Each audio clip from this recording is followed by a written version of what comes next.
Hello again. Thanks for tuning in to Mr. Ulrich's LandofBiology.com. I am Mr. Ulrich. In this video, we're going to be looking at the human respiratory system. Please don't make the mistake of confusing this with cellular respiration. Just because it has the word respiration in it doesn't mean that they are the same thing. Okay, the fact that I mentioned that in the first frame tells you how big and widespread of a problem it is of people confusing the respiratory system with cellular respiration. They are connected. The respiratory systems provide the gas exchange necessary for cellular respiration. So if we think back, cellular respiration, is the breakdown of glucose in order to get usable energy for the cell. I got this diagram from, I think, Wikipedia. And even they put just respiration as glucose and oxygen yielding carbon dioxide and water and usable energy. I had to add in a little cellular here. Even this isn't completely complete, if I can be repetitively redundant. That should really say aerobic cellular respiration. In any sense, the gas exchange that's taking place here for aerobic cellular respiration is oxygen in. For any respiration, it's going to be carbon dioxide out.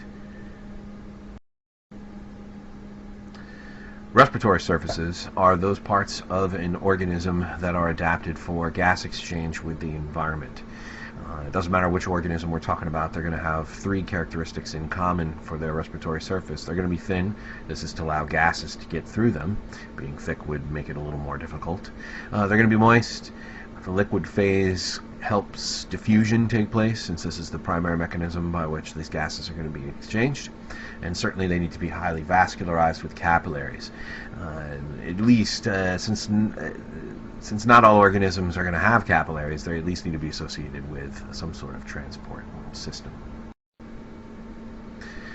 Since different organisms have different adaptations for their respiratory surfaces, let's look at some examples. Worms, their skins are thin and moist, and if you look very close at them, you can even see the blood vessels that go through them. They are certainly highly vascularized, so the skin provides them with their respiratory surface.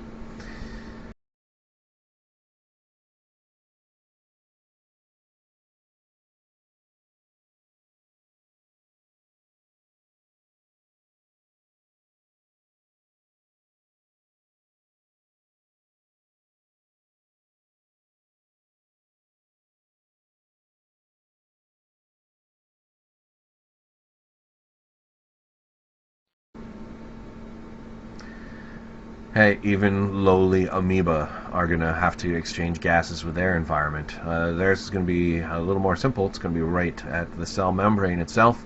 This is certainly in contact with the watery environment. It's certainly thin, and it is in contact with the cytoplasm, which is going to be moving, and that's going to be their transport mechanism, the cyclosis, the streaming of the cytoplasm.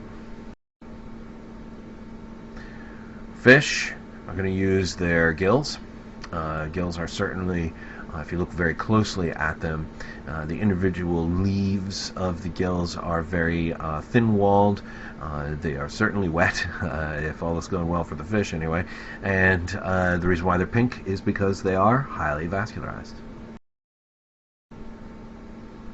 And humans, their respiratory surface is going to be, once again, within their lungs, tiny air sacs within the lungs called alveoli. And, this kind of leads us into the next section, where we're going to start to take a look at some of the parts of the human respiratory system. Okay, the parts. We're going to trace the flow of air for naming purposes. We're going to trace the flow of air into the system. I know you can breathe in through your mouth, but as far as the respiratory system goes, it's probably better to breathe through your nose, air going in through the nostril and into the nasal cavity. The nasal cavity is filled with mucus and hair that are going to trap all kinds of particulate matter that you really don't want in your lungs. It also has lots of channels and moisture in order to humidify and warm up the air before it goes down into the respiratory system. That little asterisk next to nasal cavity means that that part is fair game for a quiz or a test. So once the air is warmed, filtered, and humidified, it moves past the uvula, which is really doesn't need to be in this diagram, but it's got a line and a number, so we'll name it.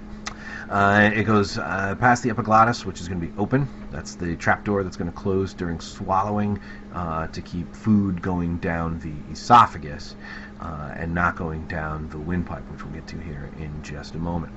So the air is going to move into the top of the windpipe, which is called the larynx. That's where those vocal folds are that vibrate like stretching the neck of a balloon and letting air go out. So once the air goes past those vocal folds or through the larynx, it's going to make its way into the trachea. The trachea is the windpipe. It's held open by those cartilaginous rings, keeps it from collapsing. Those trachea are going to branch, or that trachea is going to branch into the bronchi, and each lung gets one bronchi, so it's from here that the air is going to actually be in the lungs themselves. Those bronchi inside of the lung are going to branch into smaller and smaller bronchioles, and those bronchioles are going to terminate at these little bunches of grapes, they look like. Each one of those little sacs is called an alveolus. Those bunches together, it's alveoli, that's plural. And these are the functional unit of the lungs. This is where the gas exchange itself is going to take place. So look a little closer. Each bronchiole has running along it arterioles and venules. These are very small arteries and veins that are going to branch into the capillaries that surround each individual alveolus. So there we have a thin-walled structure that has capillaries. It is moist and it is a respiratory surface. So having lots and lots and lots and lots and lots of alveoli really helps to increase the amount of respiratory surface area that you have. But of course, in order to have gas exchange take place, you have to move the atmosphere in and out of the alveoli themselves. This is going to be done by the action of the diaphragm. As the diaphragm relaxes, that actually pushes up on the lungs and compresses them and will squeeze the air out. The outside of the lung is actually a tough membrane called a pleura. It's airproof, so that when the diaphragm pushes up and relaxes and pushes up on the lungs, the air doesn't squeeze out the sides of the lungs. It just goes out the bronchi and out the trachea and out its merry way.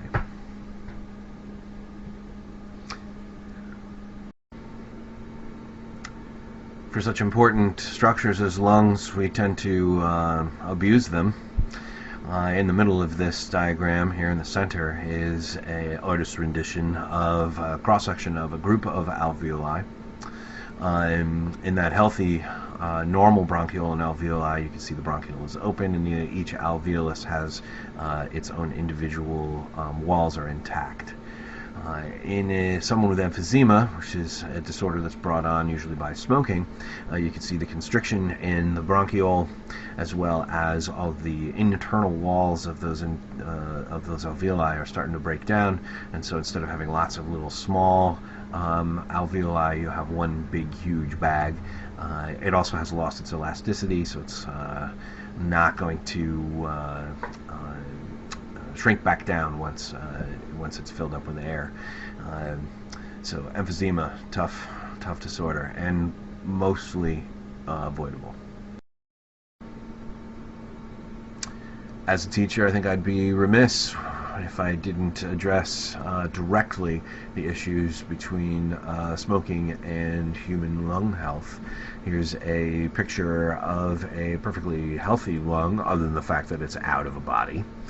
If we compare that with one of someone who was a smoker, I think you can see the damage that has taken place, especially in the upper part of the lungs.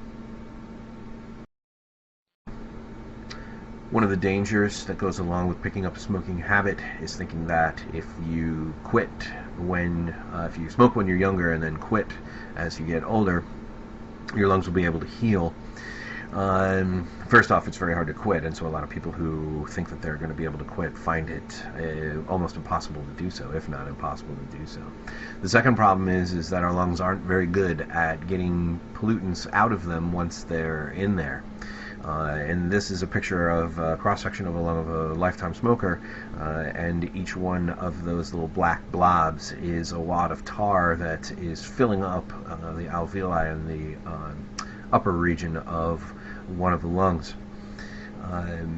Once the tar gets in there, there are cells that will consume the tar and kind of move it to the outer regions of the lung to kind of concentrate it and keep at least a region of the lung healthy, but it's really hard for the lungs to come back from that much smoking. I guess that's probably a good place to leave it. Once again, thanks for tuning in to Mr. Ulrich's landofbiology.com. I hope you've been using the supporting material that's available for download on the website. By all means, you can certainly email me with any questions, comments, or feedback. And if you have any other material, pictures, graphics, things that you would like or think would be a good addition to my presentations here, certainly send them in. If you're a student of mine, that would be worthy of extra credit. Once again, thanks for checking in, and we'll see you in class.